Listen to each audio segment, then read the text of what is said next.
हाय, मैं हूं विक्रम मिश्रा और आप देख रहे हैं आपका अपना YouTube चैनल डिजिटल मैथ्स मंत्र। अभी जो हम लोग बात कर रहे हैं जिस चैप्टर पे, उसका नाम है रिलेशन और ये 12th का फर्स्ट चैप्टर है। इससे पीछे हमने 5 लेक्चर वीडियो डाला है मैथमेटिक्स का। सबसे पहले आप रिलेशन को अगर प्रॉपर्ली ढंग से अगर समझना चाहते हैं तो सबसे पहले आप मेरे उन 5 लेक्चर को बारी बारी से देखें। जब तक आप उन 5 लेक्चर को आप नहीं देखेंगे तब तक फिर ये लेक्चर आपको समझ में नहीं आएगा।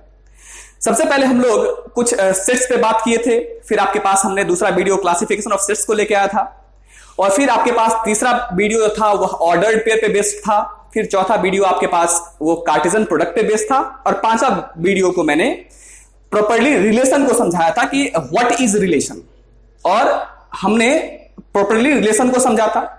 आज हम सबसे पहले रिलेशन के कुछ क्लासिफिकेशंस के बारे में बात करेंगे जो कि आपके बोर्ड पे लिखा हुआ है।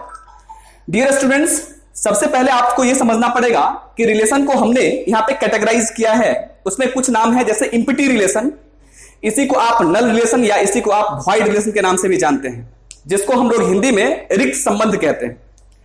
फिर दूसरा जो है मेरे पास यूनिवर्सल रिलेशन है, जिसको हम लोग सार्वत्रिक संबंध हिंदी में कहते हैं।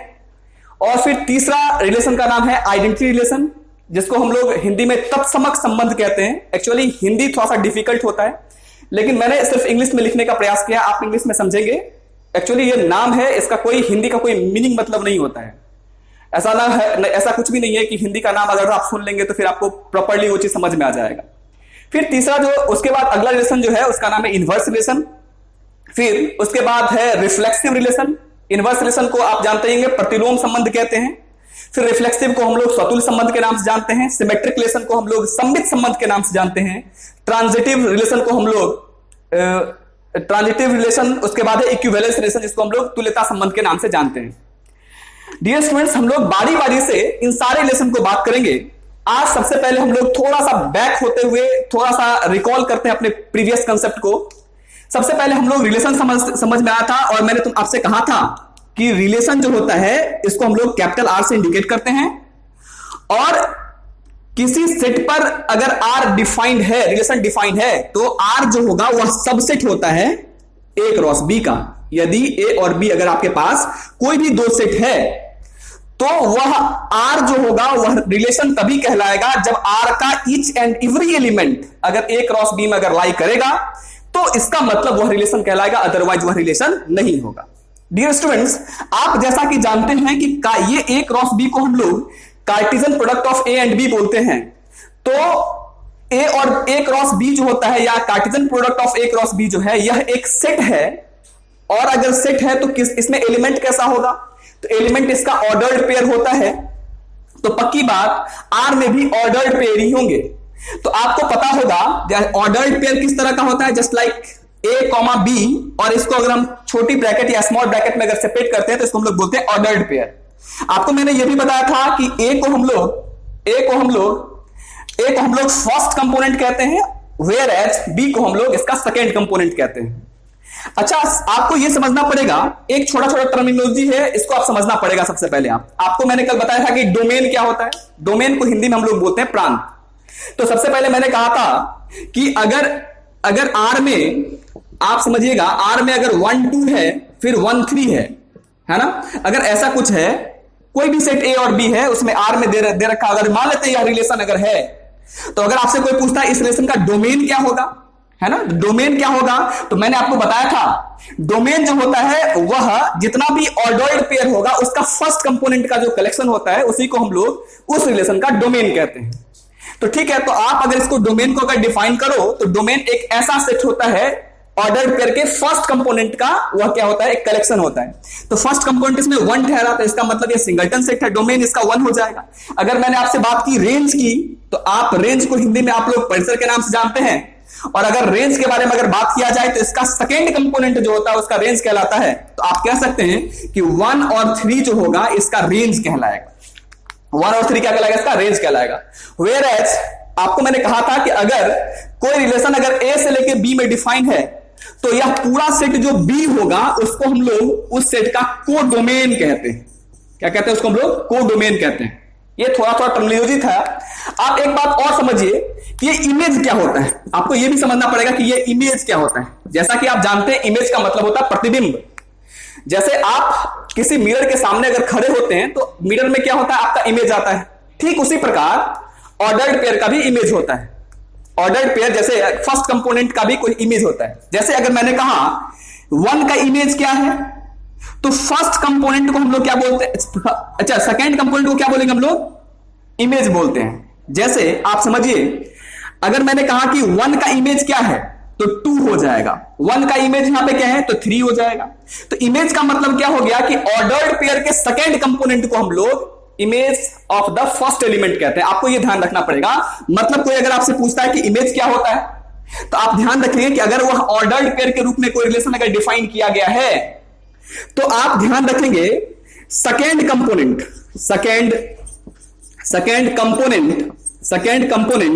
Of an ordered pair of an ordered pair है ना, of an ordered pair is called image of the element of the first component। आप ध्यान रखें कंपोनेंट मतलब अगर मैं आप यहां से बात करूं कि अगर यह कोई रिलेशन है तो आपको अगर मैं कहूं कि 2 का इमेज कौन सा हो, 1 का इमेज क्या होगा तो 2 हो जाएगा, 1 का इमेज क्या हो जाएगा तो 3 हो जाएगा। ठीक, आप समझ सकते हैं कि ये इमेज क्या होता है।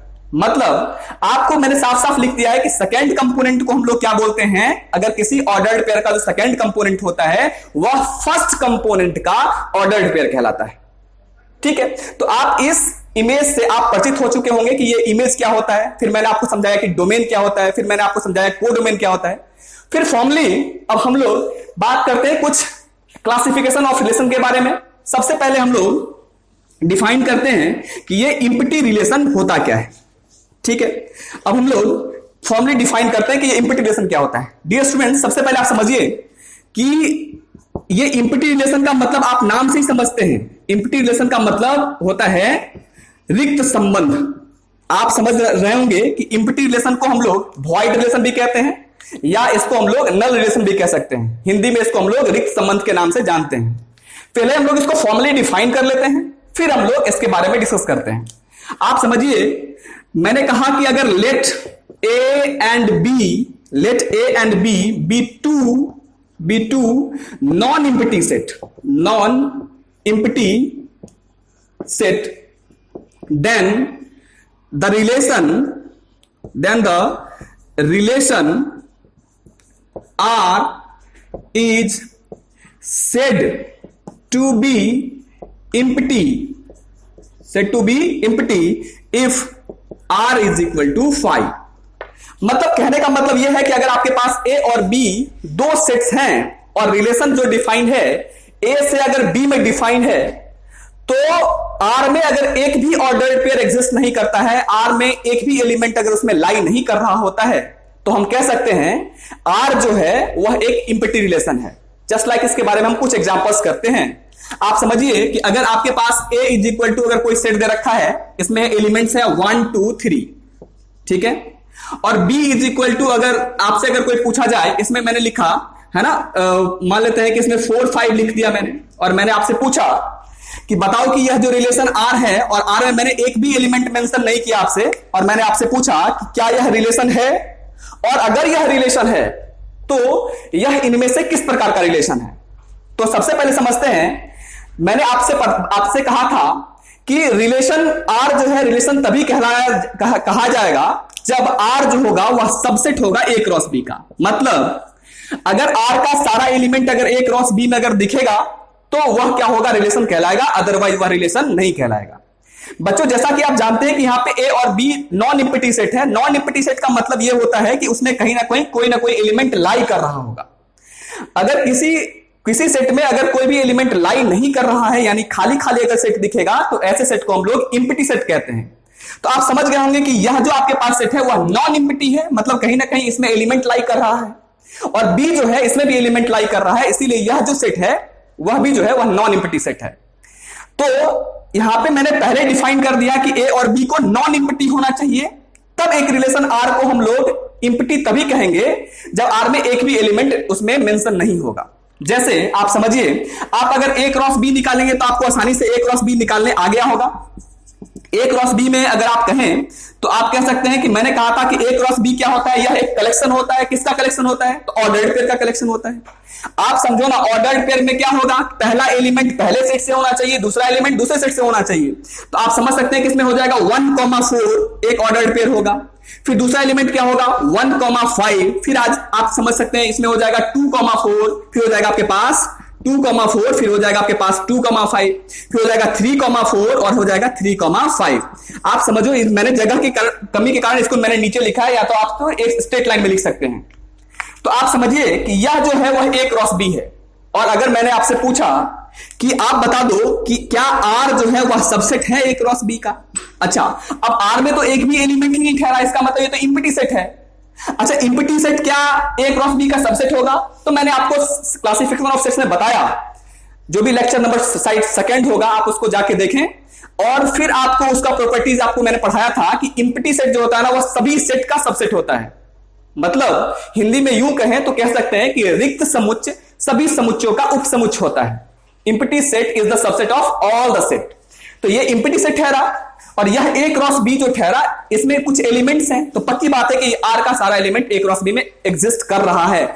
या कह सकते हैं कि इंप्टी सेट जो होता है वह सभी सेट का सबसेट होता है। इट मींस आर जो है वह सबसेट है ए क्रॉस बी का। अगर आर एक सबसेट है ए क्रॉस बी का, इसका मतलब हम कह सकते हैं कि R is a relation. R is a relation.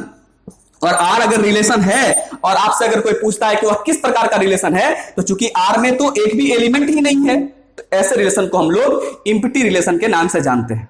ऐसे रिलेशन को हम लोग इंप्टी रिलेशन के नाम से जानते हैं। कुछ और एग्जांपल्स पे बात करते हैं। जैसे यहां तो मैंने इसको टेबुलर मेथड में लिखा है इस आर को। अगर हमने सेट बिल्डर मेथड में लिखा तो फिर आपको ये कंफ्यूजन पैदा कर सकता है। फिर ठीक इसीलिए हम लोग कुछ इसको सेट बिल्डर मेथड में बात करते हैं।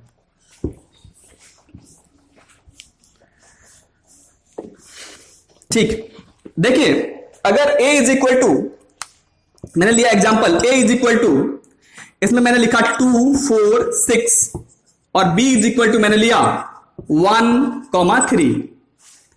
और मैंने आपसे पूछा कि if r is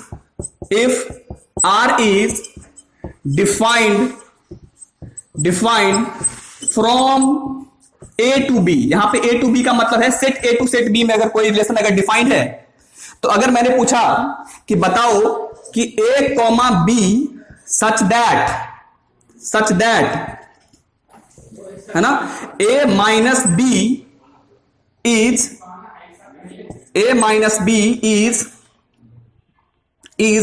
even number. और अब आपको बताना है कि यह कैसा सेट है। ठीक है, आप समझे बच्चों कि यह रिलेशन जो है वह ए से लेके बी में डिफाइन है। और मैंने आपको इसीलिए पहले कहा था कि आप रिप्रेजेंटेशन ऑफ सेट को अच्छे से पढ़ें, जिसमें आपको मैंने सेट बिल्डर मेथड का चर्चा किया था। और मैंने आपको कहा था कि अगर कोई भी चीज सेट बिल्डर मेथड में लिखा हुआ है, जैसे अगर लिखा हुआ है कि a इज इक्वल टू लिख दिया x such that x belongs to natural number and x is less than 6, suppose करो ऐसा लिखा हुआ है, तो मैंने आपसे पहले कहा था कि ये सच दैट से पहले वाला पार्ट, ये सच दैट के जगह पे स्लैश का साइन या ये जो है ना डबल डॉट इसका साइन जो होता है, इसका दोनों यूज कर सकते हैं। और ये पीछे जो लिखा होता है, इस स्लैश से जो पीछे लिखा होता है वह इसका एलिमेंट लिखा होता है, और यह एलिमेंट जो प्रॉपर्टी होल्ड करता है वह इसके सामने लिखा होता है। तो आप समझिए यहां पे भी ऐसे समझ सकते हैं ना कि आर में तो पक्की बात ऑर्डर्ड पेयर ही, यह जो होगा a कॉमा b जो होगा क्या है, इसका एलिमेंट है। ठीक है, और इसका ये प्रॉपर्टी यहां पे होल्ड कर रहा है। तो हमको पहले क्या करना पड़ेगा, सबसे पहले इसको हम लोग टैबुलर मेथड में लिखेंगे, तो ये क्लैरिटी बढ़ाएगा हमारे नॉलेज में क्या होगा, ये क्लैरिटी बढ़ाएगा। डियर स्टूडेंट्स, आप सबसे पहले समझो ना कि यह रिलेशन तभी ना होगा जब वह आर जो होगा वह सबसेट होगा a क्रॉस b का। तो सबसे पहले हम प्राइमरी क्या करते हैं, a क्रॉस b निकालने का प्रयास करते हैं। अगर आप a क्रॉस b निकालेंगे ना तो यह ऑर्डर्ड पेयर का कलेक्शन मिलेगा, जिसमें पहला एलिमेंट पहले सेट से होगा और दूसरा एलिमेंट इसके दूसरे सेट से होगा। जैसे इसमें कलेक्शन मिलके आएगा 2,1, फिर हो जाएगा आपके पास 2,3, फिर हो जाएगा आपके पास 4,1, फिर हो जाएगा आपके पास 4,3, फिर हो जाएगा आपके पास 6,1 और फिर हो जाएगा आपके पास 6,3। ठीक है। अब अगर R को मैं अगर लिखना चाहूं तो मैंने कहा इस A क्रॉस B का ऐसा R में ऐसा कलेक्शन लिखिए जिसमें दोनों को घटाने पे, फर्स्ट कंपोनेंट और सेकंड कंपोनेंट को घटाने पे इवन नंबर आ रहा हो। तो आप देखो तो 2 - 1 विच इज 1, तो 1 क्या है, इवन है या ऑड है, यानी सम संख्या है कि विषम संख्या है, तो 1 इज अ ऑड नंबर। तो यह 1 हमको लेना क्या है, इवन नंबर वाला ऑर्डर पे ले, जिसको दोनों को घटाने पे एक इवन नंबर आ रहा हो। तो ये जो एलिमेंट है 2 1 जो ऑर्डर्ड पेयर है वह इस R में लाई नहीं कर रहा है। 2 3 दोनों को घटाएंगे तो -1 इवन नंबर में आ जाए, सॉरी ऑड नंबर में आ जाएगा। 4 - 1 3, 4 - 3 1, 6 - 1 5, 6 - 3 3। तो इसमें से कोई सा भी ऑर्डर्ड पेयर नहीं है जिसमें से A और B को घटाया जाए तो वह एक इवन नंबर दे, सारा का सारा यह ऑड नंबर दे रहा है। तो इसका मतलब ये जो लिखा हुआ है R, ये एक्चुअली एम्प्टी सेट लिखा हुआ है। मतलब कोई सा भी ऐसा ऑर्डर्ड पेयर नहीं होगा A और B का जिसको घटाने पे क्या मिलेगा, इवन नंबर आएगा।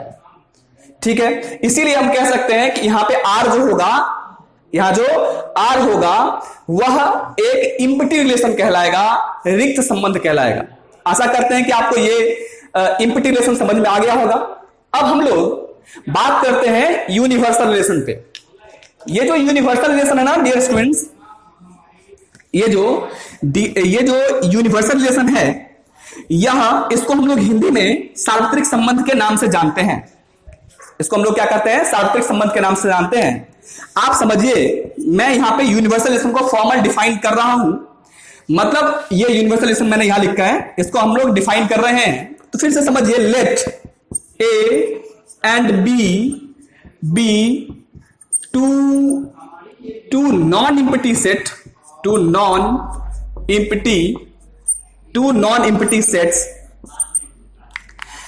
then the relation R is said to be universal if R is equal to A cross B। आप ध्यान रखें, नोट में आप ध्यान रखें सबसे बड़ी बात कि यहां पे हम जितना भी रिलेशन को डिफाइन कर रहे हैं, यहां पे हर में R is defined from set A to set B। ध्यान रखने वाली बात है। अगर हम ध्यान रखो, आपको मैंने पहले कह दिया था कि अगर R जो है ना, अगर B से A में अगर डिफाइन होता है तो फिर ये बात उल्टा हो जाएगा। तब हम कहेंगे कि R का सारा एलिमेंट और B क्रॉस A का सारा एलिमेंट बराबर होना चाहिए। आप ध्यान रखें, यहां पे मैं A क्रॉस B लिखा रहा हूं। अगर A क्रॉस B लिख रहे हैं तो आपको अंडरस्टूड हो जाना चाहिए, समझ में आ जाना चाहिए कि ये जो रिलेशन डिफाइन हो रहा है वह A से लेकर B में डिफाइन हो रहा है। अगर वह A से लेकर B में डिफाइन है तो वह A क्रॉस B का होगा, सबसेट होगा। अगर वह B से A में डिफाइन हो रहा है तो वह B क्रॉस A का लिखना पड़ेगा यहां पे। अगर वह A से A में ही डिफाइन हो रहा है तो हमको यहां पे लिखना पड़ेगा A क्रॉस A। फिर आशा ये भी समझ सकते हैं आप, सोचो दिमाग लगा के, कि अगर वह B से लेकर C में डिफाइन हो रहा है तो आप कमेंट करके बताएं कि वह किसका सबसेट होगा। आप समझ गए होंगे ना कि अगर B से C में अगर होगा, या C से अगर D में होगा, अगर B से C में होगा तो B क्रॉस C का होगा, C से D में होगा तो C क्रॉस D का होगा। ठीक है, ध्यान रखें इस बात को कि अगर A और B आपके पास दो नॉन एम्प्टी सेट हैं और रिलेशन अगर A से लेकर B में डिफाइन है तो R को हम लोग यूनिवर्सल रिलेशन तभी कहेंगे जब R का सारा एलिमेंट A क्रॉस B में होगा और A क्रॉस B का सारा एलिमेंट R में होगा। ध्यान रखें, दोनों का दोनों एक सेट होता है। आप समझिए, जैसे मैंने कहा, फिर से प्रीवियस एग्जांपल को ही लेके चलते हैं। A इज इक्वल टू, अगर मान लेते हैं मेरे पास 1 2 3 है और B इज इक्वल टू आपके पास, मान लेते हैं आपके पास 1 2 3 से अच्छा रहेगा ना, यहाँ पे 2 4 6 एज यूजुअल जो पिछला एग्जांपल में था 2 4 6, और फिर यहां पे हम लोग लिखते हैं 1 3 5 है। एक मिनट के लिए सोच लेते हैं। और मैंने आपसे पूछा कि R इज इक्वल टू, आप जरा बताओ कि 1 इसमें लिख दिया मैंने, है ना, 2,1, 2,3, 4,1, 4,5, ऐसा कुछ भी लिख दिया, ऐसा कलेक्शन लिखा। R1 है मान लेते हैं, R2 में मैंने लिखा है ना, R2 में मैंने लिखा, चलो इसमें लिखा 4,3, 4,5 है ना, 6,3, 6,5 और मैंने 6,1 भी लिख दिया। और मैंने आपसे पूछा कि आप बताओ कि इसमें से कौन सा यूनिवर्सल रिलेशन है। आप सुनो, जैसे ही आपको पता करना है ना इसमें से कौन सा यूनिवर्सल रिलेशन है, तो सबसे पहले आपको करना क्या पड़ेगा, आपको करना क्या पड़ेगा कि आप सबसे पहले A क्रॉस B निकालो। जैसे हम लोग अभी जैसे बिगिनर्स हैं, तो बिगिनर्स के लिए आपको क्या करना पड़ेगा, A क्रॉस B निकालना पड़ेगा। जैसे ही आपको A क्रॉस B निकालने आ ही क्या होगा, I think A cross B निकालेंगे तो आपको क्या करना पड़ेगा, आपको क्या करना पड़ेगा, कलेक्शन लिखना पड़ेगा। किसका कलेक्शन होना चाहिए, तो ऑर्डर्ड पेयर का। ऑर्डर्ड पेयर में क्या होना चाहिए, कंडीशन क्या है कि पहला एलिमेंट A का होना चाहिए, दूसरा एलिमेंट B का होना चाहिए। तो पहला एलिमेंट 2 है और दूसरा एलिमेंट पॉसिबिलिटी क्या हो सकता है, 2 1 भी हो सकता है, फिर 2 3 भी हो सकता है, फिर 2 5 भी हो सकता है, फिर बताओ 4 1 भी हो सकता है ना, फिर 4 3 भी हो सकते हैं, फिर 4 5 भी हो सकता है ना, और फिर 6 1 और 6 2 है ना, 6 1 6 3 और 6 5 हो सकते हैं। इतने एलिमेंट्स A क्रॉस B में हो सकते हैं। अब सुनो डियर, आपको क्या देखना है कि मैंने यूनिवर्सल मतलब सब है ना, यूनिवर्सल सार्वत्रिक, नाम ही हिंदी में सार्वत्रिक, यूनिवर्सल सब कुछ होना चाहिए। R का सारा एलिमेंट A क्रॉस B में, A क्रॉस B का एलिमेंट R में। अगर ऐसा हो रहा है तो उसको हम लोग यूनिवर्सल रिलेशन बोलेंगे, अथवा इसको यूनिवर्सल रिलेशन हम लोग नहीं कहेंगे।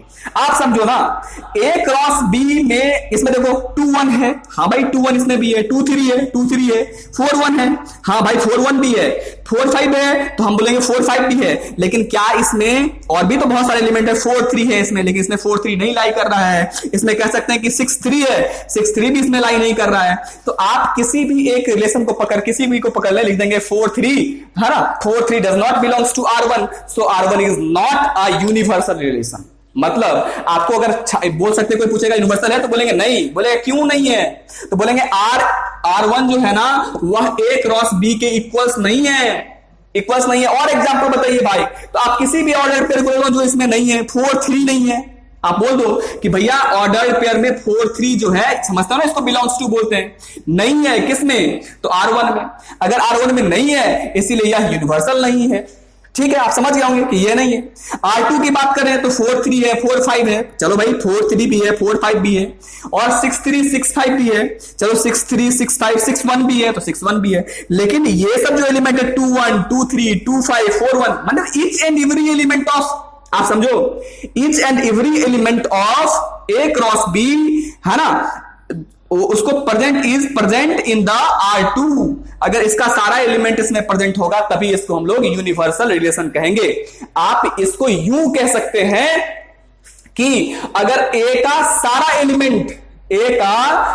एलिमेंट B के हर एक एलिमेंट के साथ अगर किसी R में अगर कनेक्टेड होता है तो ऐसे रिलेशन को हम लोग यूनिवर्सल रिलेशन कहेंगे। आप इस बात को लिख लो, लिखो, क्या लिखोगे, R का सारा एलिमेंट, यानी इंग्लिश में कहें तो कह सकते हैं हम लोग each element of R1, sorry each element of A is related to each and every element of B। मतलब कहने का मतलब A का प्रत्येक एलिमेंट अगर B के प्रत्येक एलिमेंट के साथ अगर कनेक्टेड अगर हो तो ऐसे रिलेशन को हम लोग यूनिवर्सल रिलेशन कहेंगे। जैसे अगर मैंने R3 में अगर इसको बात करा, R3 में मैंने लिखा इसमें, चलो इसमें लिख दिया मैंने 2,1, फिर लिखा मैंने 2,3, फिर मैंने लिखा 2,5, मैंने लिखा फिर से समझो 4,1 4,1 4,3 4,5 6,1 6,3 और मैंने लिखा 6,5, मैंने इतना लिख दिया। और आपसे मैंने पूछा कि क्या R3 यूनिवर्सल रिलेशन है ना, मैंने पूछा आपसे R3 यूनिवर्सल रिलेशन है। आप समझो ना, R3 का क्या, तो यूनिवर्सल होने के लिए क्या चाहिए कि R3 जो होना चाहिए वह इक्वल होना चाहिए A क्रॉस B का। अब देखो ना, 2 1 भी है, 2 3 भी है, 2 5 भी है, 4 1 भी है, 4 3 भी है, 4 5 भी है, यानी each and every element R3 में है, इसलिए यह जो रिलेशन है यह यूनिवर्सल रिलेशन है। आप ऐसे भी समझ सकते हैं ना कि इसका हर एक एलिमेंट से कनेक्टेड है, 2 1 से भी कनेक्टेड है, 2 3 से भी कनेक्टेड है, 2 5 से भी कनेक्टेड है, 4 1 से भी कनेक्टेड है, 4 3 से भी कनेक्टेड है, 4 5 से भी कनेक्टेड है, 6 1 से भी कनेक्टेड है। देखो ना यहाँ पे 6 1 6 2 से भी 6 3 से भी कनेक्टेड है और 6 5 से भी कनेक्टेड है। मतलब ए का प्रत्येक एलिमेंट बी के हर एक एलिमेंट के साथ कनेक्टेड है। इसीलिए हम कह सकते हैं कि R3 जो होगा वह एक यूनिवर्सल रिलेशन होगा। आज के लिए इतना ही। हम इसके आगे का वीडियो आपको फिर अगले वीडियो में आपको बताएंगे कि ये आइडेंटिटी रिलेशन क्या होता है। फिर आगे में जितना भी रिलेशन है फिर हम लोग फॉर्मली आगे डिफाइन करेंगे। Thank you for watching this video and subscribe your channel.